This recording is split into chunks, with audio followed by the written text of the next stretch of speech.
bahagia untuk kita semua. Perkenalkan, saya Yulia Haryanti, mahasiswi PPG Prajabatan Gelombang 2 di LPTK Universitas Mataram. Pada video kali ini, saya akan membahas tugas pada topik 3, koneksi antar materi mata kuliah pembelajaran sosial emosional. Di kesempatan ini, saya akan memaparkan terkait pemahaman baru yang saya dapatkan setelah belajar pada topik 3 yang membahas tentang experiential learning, dan kemudian menghubungkannya dengan materi pada mata kuliah lain. Setelah belajar tentang topik experiential learning, saya memahami bahwa belajar adalah konstruksi pengetahuan melalui pengalaman. Dalam proses ini, peran guru sangatlah penting, yakni sebagai agen yang harus kreatif dan mendorong kreativitas peserta didik. Sebagai seorang fasilitator, guru harus dapat memberikan materi yang relevan dengan tuntutan zaman.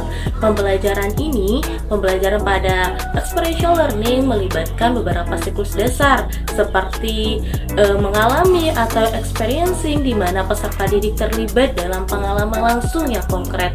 Kemudian langkah kedua itu adalah refleksi diri atau reflecting, di mana peserta didik merenungkan pengalaman mereka dan memperoleh pemahaman baru melalui refleksi tersebut.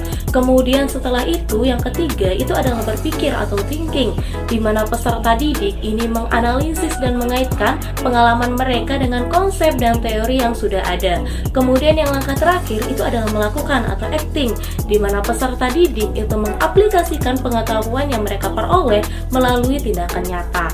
Nah, experiential learning ini melibatkan dua cara untuk mendapatkan pengetahuan, yakni concrete experience atau pengalaman konkret, dan abstract conceptualization atau konseptualisasi abstrak begitu.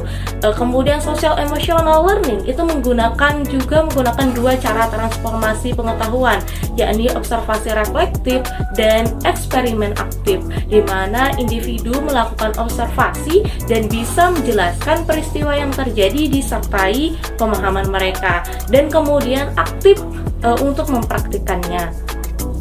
Dengan pemahaman baru ini, saya menyadari bahwa experiential learning dapat memberikan pengalaman pembelajaran yang lebih holistik dan relevan dengan kebutuhan peserta didik. Melalui pengalaman langsung, refleksi, analisis, dan tindakan nyata, peserta didik dapat membangun pengetahuan yang lebih dalam dan mampu mengaplikasikan pengetahuan mereka dalam kehidupannya sehari-hari.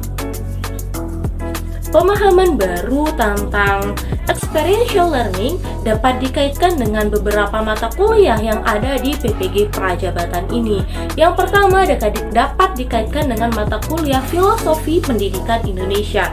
Jadi, pemahaman baru tentang experiential learning yang sudah saya dapatkan dapat dihubungkan dengan konsep pendidikan yang dijunjung tinggi di Indonesia ini, seperti pendekatan pembelajaran yang berpusat pada peserta didik dan penekanan pada pembelajaran yang bermakna.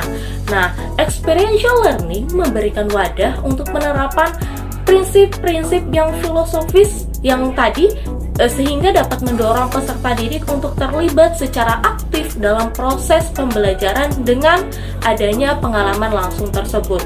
Kemudian yang selanjutnya itu adalah kaitannya dengan pembelajaran berdiferensiasi. Jadi, experiential learning itu merupakan salah satu metode pembelajaran yang bisa digunakan dalam menerapkan pembelajaran berdiferensiasi. Nah, penggunaan pengalaman langsung ini dapat memenuhi berbagai kebutuhan peserta didik dalam belajar, sehingga peserta didik dapat mengalami pengalaman yang relevan yang sesuai dengan minat, gaya belajar, dan juga tingkat kemampuan peserta didik masing-masing. Nah, kemudian kaitannya dengan prinsip pengajaran dan asesmen yang efektif. Jadi, experiential learning itu dapat mendukung penerapan prinsip-prinsip pengajaran dan asesmen yang efektif. Dalam konteks ini, pengalaman langsung dapat menjadi dasar untuk melibatkan peserta didik dalam merefleksi, analisis, dan penerapan pengetahuan mereka dalam situasi nyata.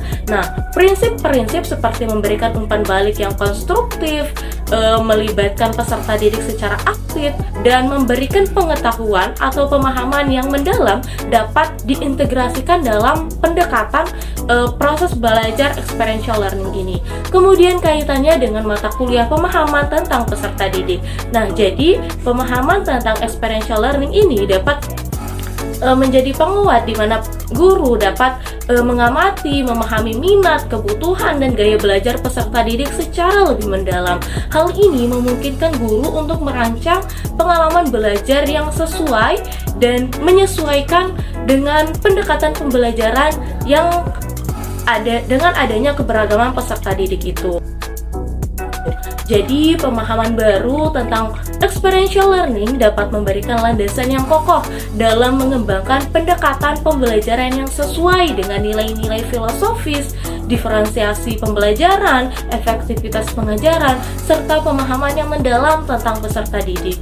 Dengan mengintegrasikan konsep dan prinsip-prinsip dari experiential learning ini ke dalam beberapa mata kuliah tersebut, mahasiswa sebagai calon guru profesional akan memiliki landasan yang kuat untuk merancang dan mengimplementasikan pembelajaran yang selanjutnya akan lebih berdampak positif kepada peserta didik.